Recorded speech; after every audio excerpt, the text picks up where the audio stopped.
बिगाड़ा काम बिगाड़ा। तीन बहुओं के रवैये से सासू माँ बहुत परेशान थी।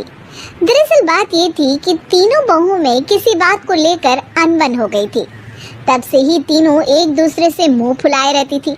ना कोई सीधे मुंह किसी से बात करती, ना किसी का कहना मानती। पड़ोसी भी इस बात को जानते थे और जाने कैसे कैसे बातें भी करते। इसीलिए सासू माँ ने तीनों बहुओं को तुरंत अपने कमरे में बुलाया। मैं कई दिनों से देख रही हूँ, तुम तीनों अलग अलग सारे काम कर रही हो।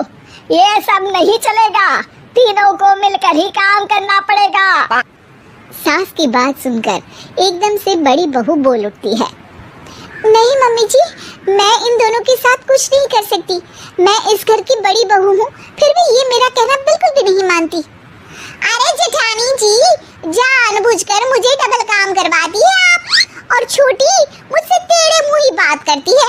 इन दोनों के बीच हमेशा सैंडविच बन जाती है मेरी, और मैं हमेशा आलू की तरह बीच में मसली जाती हूँ। मम्मी जी, इन दोनों को लगता है कि मैं छोटी हूँ तो इनके पैरों तले दब जाऊंगी, लेकिन नहीं, मेरा भी उतना ही अधिकार है जितना इन दोनों का है। बड़ी आई दोनों मेरी चुगली करने के लिए, मुझे क्या कम समझ रखा है।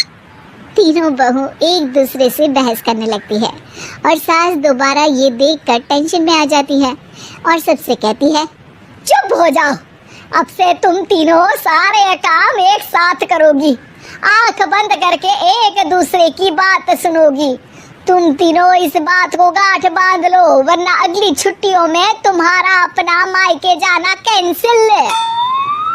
सास की बातें सुनकर डर के मारे तीनों हामी भर देती हैं। जी मम्मी जी, मैं समझ गई। हाँ मम्मी जी, जैसा आप कहें, आप जो कहेंगी मैं वही करूंगी। तीनों बहू सास की बात को गांठ बांध लेती है और वादा करती है कि अब से सारे काम वो तीनों एक साथ मिलकर ही करेंगी। ये सब देखकर सास खुश हो जाती है और वहाँ से चली जाती है। नीचे जाकर वो देखती है कि घर में शर्मा जी आए हुए होते हैं।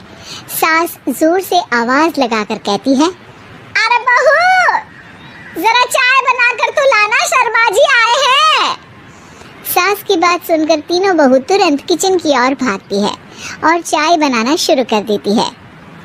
मुझे तो एकदम मसाले वाली कड़क चाय पसंद है, तो हम शर्मा जी के लिए मसाले वाली चाय ही बनाएंगे। अरे नहीं दीदी, गर्मी के मौसम में मसाला चाय कौन पीता है? मैं तो शर्मा जी के लिए इलायची वाली चाय ही बनाऊंगी। ये कैसी बात कर रही हैं आप दोनों?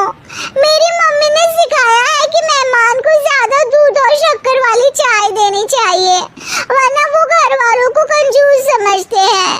तो मैं तो शर्मा जी को ऐसी ही चाय दूंगी। तीनों बहुएं अपने अपने तरीके से चाय में शक्कर, मसाला, पत्ती सब डाल देती है। उबलने के बाद तीनों मिलकर चाय बाहर लेकर जाती है और शर्मा जी और सासू माँ को देती हैं। चाय पीने के बाद शर्मा जी सासू माँ को देखकर शर्मा जाते हैं और शर्मिंदा महसूस करते हैं कि आखिर उन्होंने चाय पीने के लिए हामी क्यों भरी। सासू माँ भी चाय पीना शुरू करती है और कहती हैं, अरे बहू, ये कैसी चाय बनाई है? चाय है या मीठे दूध की बासुंदी? हाँ, चाय अच्छी नहीं लगी क्या? कोई बात नहीं, हम पराठा बनाकर लाते हैं। चलो चलो अंदर। हाँ चलो। हाँ, आती हूँ मैं भी। नहीं, मेरा पेट चाय ने ही चौपट कर दिया, वही काफी है। पराठे से पोपट नहीं करवाना, मैं तो चलता हूँ। शर्मा जी चुपचाप पतली गली से निकल जाते हैं। अगले दिन सास बहुओं से कहती है, अरे बहू, जाओ जाके ऊपर के गेस्ट हाउस की सफाई कर दो। कल हमारे यहाँ मेरे दूर के रिश्तेदार आने वाले हैं, तो पूरे कमरे को चमका देना, समझी? तीनों बहू सास की बात को मानकर ऊपर सफाई करने चली जाती हैं और तीनों कमरे की सफाई चालू कर देती है।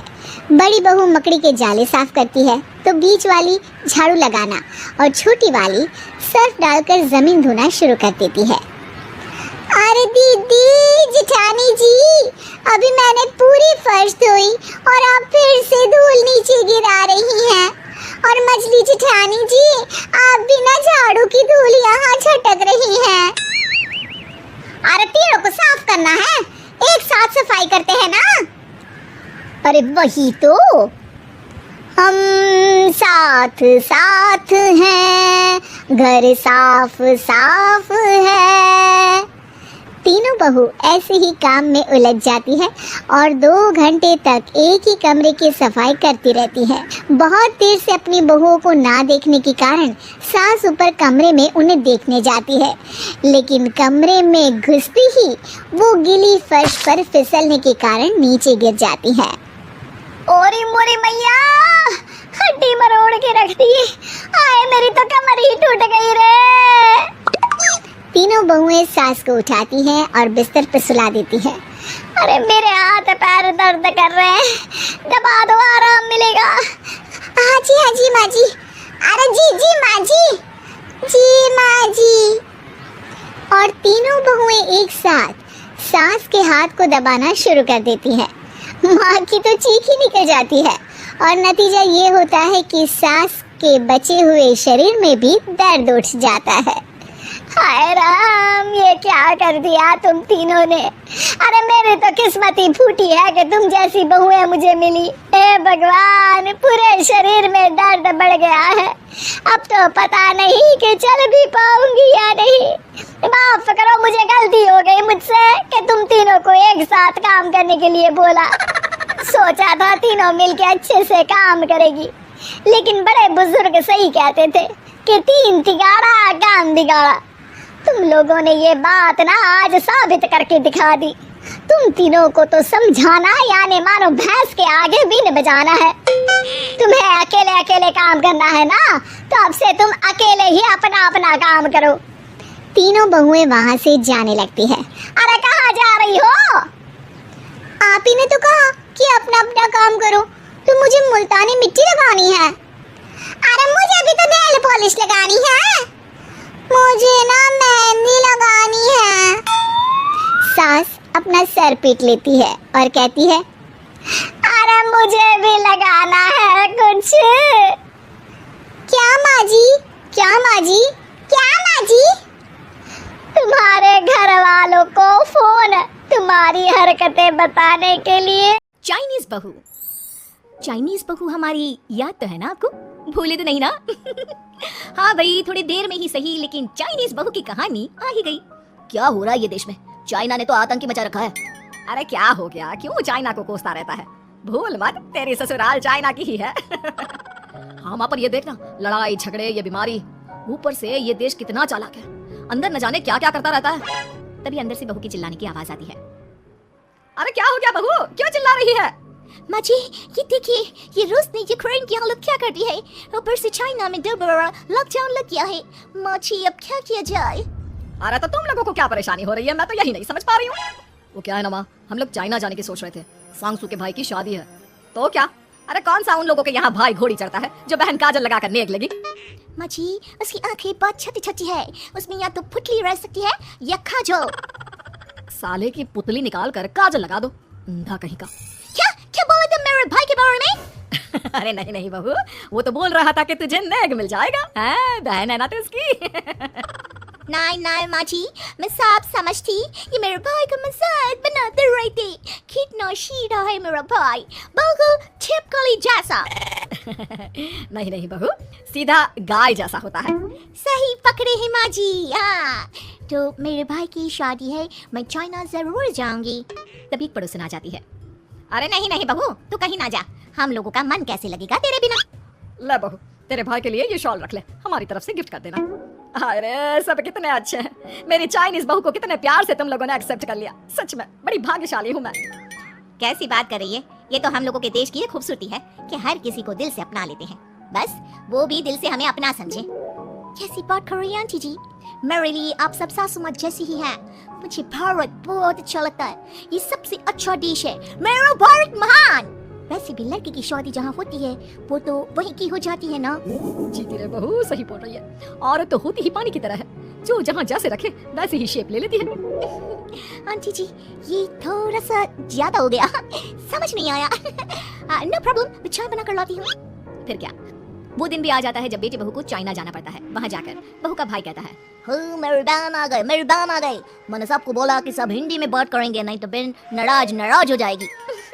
थैंक्स बॉय, हिंदी मेरी भाषा है। आप मुझे उसी में बात करना अच्छा लगता है। अपने जीजा जी से मिलो। ओ बहन तुम अंदर चलो। सभी बहू को अंदर लेकर चले जाते हैं, लेकिन सांगसू का पति वो तो बेचारा चाइना के ससुराल के आंगन में अकेला खड़ा रहता है। काफी देर तक जब कोई उसे नहीं पूछता तो वो माँ को घर पर फोन करता है। हाँ बेटा, पहुंच गए ना कुशल मंगल? हाँ माँ, लेकिन सांगसू पता नहीं कहाँ है, वो तो अंदर गई है तब से बाहर आई ही नहीं। अरे कैसे बात कर रहा है, तो तू अंदर चला जा, तू बाहर क्यों है? अरे दामाद है तू वहाँ का, उन लोगों ने तुझे बिठाया, चाय पानी कुछ नहीं पूछा? नहीं ना माँ। तभी सामने से सांगसू आती है। क्यों आप अभी तक तैयार नहीं हुए? और ये बैग लेकर क्यों कमरे से बाहर आए? इसे वहीं रख देती। कमरा? कौन सा कमरा? अरे कैसी बात कर रही हो, जब से तुम अंदर गई हो मैं बाहर ही तो खड़ा हूँ। बहू को बहुत हैरानी होती है और गुस्सा भी आता है। तभी उसका भाई और माँ आ जाते हैं। और सांगसू अंदर खाना लग गया है। पहले ये बताओ कि मेरे पति को किसी ने खाना या पानी क्यों नहीं पूछा? वो भारत से ससुराल पहली बार आया है, वो भी मेरे कहने पर। उनकी इज्जत क्यों नहीं की? देख बेटी, तूने जबरदस्ती जिद में शादी की थी तो हम लोगों ने कर दी, लेकिन अब तुम ये सोचो पूरी चाइना में मैं इस इंडियन को अपना दामाद बताऊं? So sorry. हाँ सांगसू, और तुम भी चुप रहना, नहीं तो वो लोग मेरी शादी तोड़ देंगे। ओह ऐसी बात है, कोई बात नहीं, मैं बाहर होटल में रह लेता हूँ, तुम वही करो जो ये लोग चाहते हैं। कैसी बात कर रहे हो? शादी के बाद पति जैसा भी हो, जो भी हो, पति होता है। वैसे भी तुम्हारे पूरे परिवार ने सबने बिना सोचे मेरा साथ दिया, मुझे एक्सेप्ट किया, प्यार किया। मैं अपने देश में आपको अकेला कैसे छोड़ सकती हूँ? ये हिंदी फिल्म का ड्रामा बंद करो, मैं अब ये बर्दाश्त नहीं करूंगी। चुपचाप अंदर चलो, नहीं तो ये शादी वादी यहीं खत्म करके इसे अकेला ही इंडिया जाना पड़ेगा। कैसी बात कर रही हो माँ, ये मेरे पति है नहीं था। हम लोगों ने यहाँ वकील को बुला लिया है, जिसके बाद अब तेरा तलाक करा के हम यहाँ के चाइनीज लड़के से तेरी शादी करा देंगे। अरे कैसी बात कर रहे हो, हम तो यहाँ तुम्हारी शादी के लिए आए थे। नहीं, मैं सांगसू के बिना नहीं रह सकता हूँ। हाई वोल्टेज ड्रामा होने के बाद से ही सारा माहौल खराब हो जाता है कि तभी एक लड़की आती है। मैंने सारा इंतजाम कर दिया है, सांगसू की शादी का मंडप परसों लग जाएगा। तब तक इसके पति को कमरे में बंद कर देते हैं। सभी सांगसू के पति का हाथ बांध कर उसे कमरे में बंद कर देते हैं। ये क्या खानदानी है? आप लोग मेरे पति के साथ ऐसा नहीं कर सकते हैं। मैं किसी से शादी नहीं करूंगी, ये साफ बात है।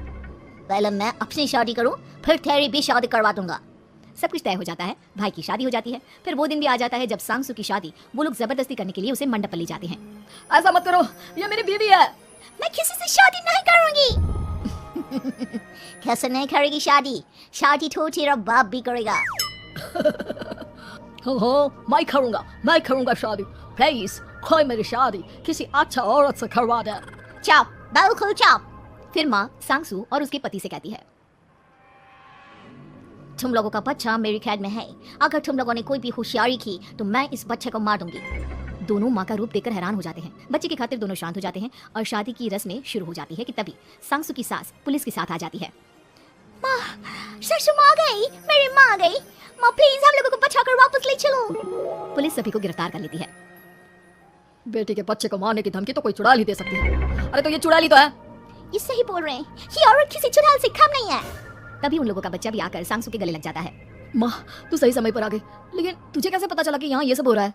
बेटा ये चाइनीज लोग ना होते ही धोखेबाज हैं। इन लोगों पर मुझे भरोसा नहीं था, इसलिए मैंने तेरे फोन को हमेशा के लिए मेरे फोन से अटैच कर दिया था, जिससे तेरे आसपास होने वाली सारी बात मैं सुनती रहूं। उस दिन भी मेरी तेरी बात हो रही थी तो तेरा फोन ऑन था, मैं सब समझ गई थी। मुझे माफ कर दो। नहीं, बिल्कुल नहीं। चलिए माँ जी, इंडिया वापस चलते हैं। आज के बाद मैं यहाँ कभी नहीं आऊंगी।